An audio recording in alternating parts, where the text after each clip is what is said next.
would be the combat zone. So it's not that they're arbitrarily creating them, it's just how that works in war. But well, actually, the reason that was a actual combat zone is because it was supposed to have already been evacuated, because Israel evacuated that whole area and created a humanitarian zone. So any civilians in that area were not supposed to be there. Well, we do also know that Hamas tells people not to leave certain areas, so who knows what happened in reference to that as well. Who knows who her uncle even was. And the thing is you're talking about the killing of her specifically, but not the killing of her uncle or the cousins in the car or anybody else. Are you assuming that just Israel wanted to kill this one girl? Like, I don't know what your perspective is. I don't understand. I'm saying they can do that and get away with it. It's pretty obvious. They can do that and get away with it. Hold on. So you're just saying that the IDF? Yeah, they can do that. Yeah, you want proof on that? So wait, hold on. Your goal? You're saying that the IDF just never holds its its soldiers responsible or accountable? No. If the thing becomes public, then they can hold them accountable. Wait, so this was most of the time this was public though. So why didn't they hold them accountable? No, they deny it. They deny ever being a part of it. Wait, hold on. Why? What does the denial have to do with it being public? It only becomes public if Israel says this. We did it. Yeah, because they say it's Hamas the same way that you say it. They say that it's and things that are just blatantly untrue, that are debated.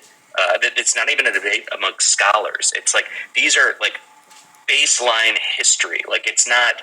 This isn't something that's up to determination. Like this is just the facts. Like if you want to argue that those facts don't matter to you, and that the reality is we're living in the modern day, that would be another argument, but you're actively trying to combat agreed upon history.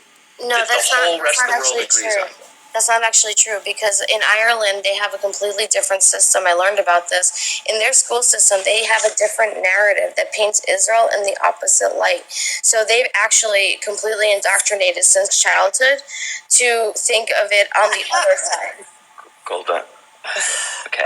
Just let me tell you, I'm not Irish. I'm not from Ireland, so I don't know where you're getting. So we don't know what he believes in. So then he's stupid. Okay. Again, just let me get my point across to this gentleman. Bucko, if you could just for a minute, instead of sitting here and trying to dispute agreed upon facts, right, across the world, the majority of worst historians believe in these facts.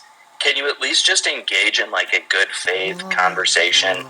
Maybe if you disagree.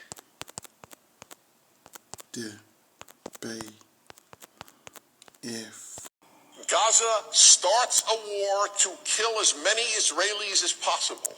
And all you see on the BBC and Sky News, as we see in America on our TV, is dead Gazans. That's all you see. I shudder to think if in World War II the same media covered World War II, you would have seen far more dead German civilians than dead British civilians. But it takes a very, very frail moral mind to believe that you determine right and wrong by the number of dead.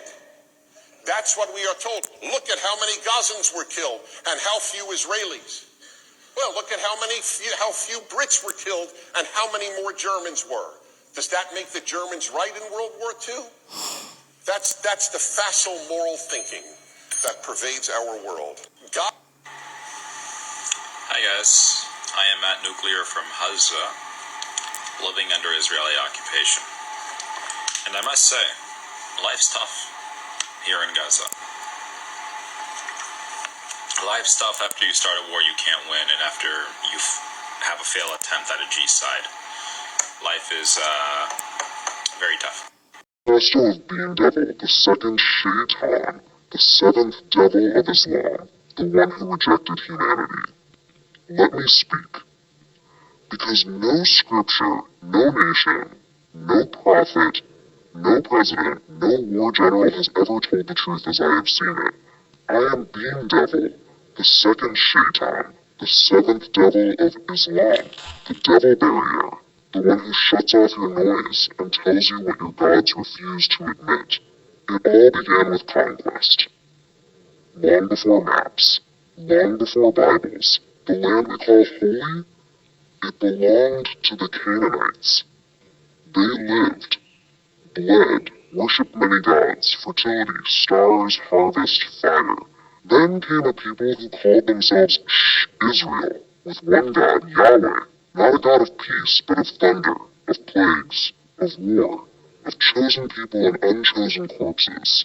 The Canaanites were wiped, not just killed, erased. That's what monotheism does. It doesn't coexist. It conquers. Then came Rome, steel, order, slavery. They didn't believe in one God. They believed in power. They took the land, renamed it, taxed it, raped it, but they couldn't erase one voice, Jesus, a brown-skinned rebel, not a Christian, a Jew who rejected capital, flipped the tables of the rich, healed the unclean, told the empire, you are not God. So Rome killed him, and then centuries later turned him into their God. They made a church in his name, then they made armies in his name, then they burned the world in his name. Time passed. Then came a child, born in the dust of Mecca, Muhammad, orphan, poor, misfit. He grew up without a father, then lost his mother. All he had was grief. And in that grief, he heard a voice. But whose voice was it? He thought it was Allah, the Meccan one. But that voice roared like Yahweh, demanding conquest, demanding obedience, declaring war. The old voice, hidden behind a new name. The Meccan Allah was abandoned, and Yahweh, now masked as Allah, marched again across the world, this time with Qurans and cavalry, and once again, more land, more blood, more erased gods. And still, the conquest never stopped. Not with Muslims, not with Christians, not with Jews. Every flag, every cross, every dome came with a sword. Then came Europe, colonialism, the British, the French, the Dutch, the Belgians. They divided, traded, and stole the world, and they called it civilization. Then came Germany, a different monster. They didn't just conquer, they tried to erase a people, the Jews. 6 million dead, and out of that horror, the world gave birth to Israel in 1948. But to build one home, another had to be destroyed. Palestine, its people, scattered. Its name, denied. And today, people still scream, Palestine doesn't exist. Maps lie, bullets silence. Then came 9/11, a message written in fire, fueled by broken promises, failed peace, and 1,000 deaths before it. And what did humanity do? Started more wars, killed more civilians, built more bases, called it justice. And here we are, still shouting, still bombing, still erasing, and now they say Jesus is coming back. But let me ask you, would Jesus, the one who walked barefoot with lepers, return to a world glorifying war 24/7? Would he smile while drones fly over Gaza? Would he bless the nation that builds nukes and calls them peace? No. Jesus held hands. He didn't drop bombs. You don't want Jesus. You want his shadow. You want a mascot for your violence. So now, I speak, not as a prophet, not as a god, not as a holy man, but as a devil who has seen too much. I don't glorify Yahweh. He is dangerous. He destroyed nations and called it love. He demanded blood and called it holy. You want to follow him? Fine. But don't pretend he's pure. I don't glorify Allah either, because too many died in his name. And the prophet, even he was confused, abandoned, burdened. I feel for him.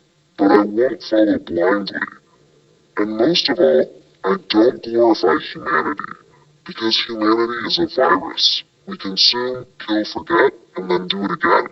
And I don't trust men, because men are the ones who start wars. Men seek glory. Men ruin everything. Women fight only when they're forced. But men, we fight for ego.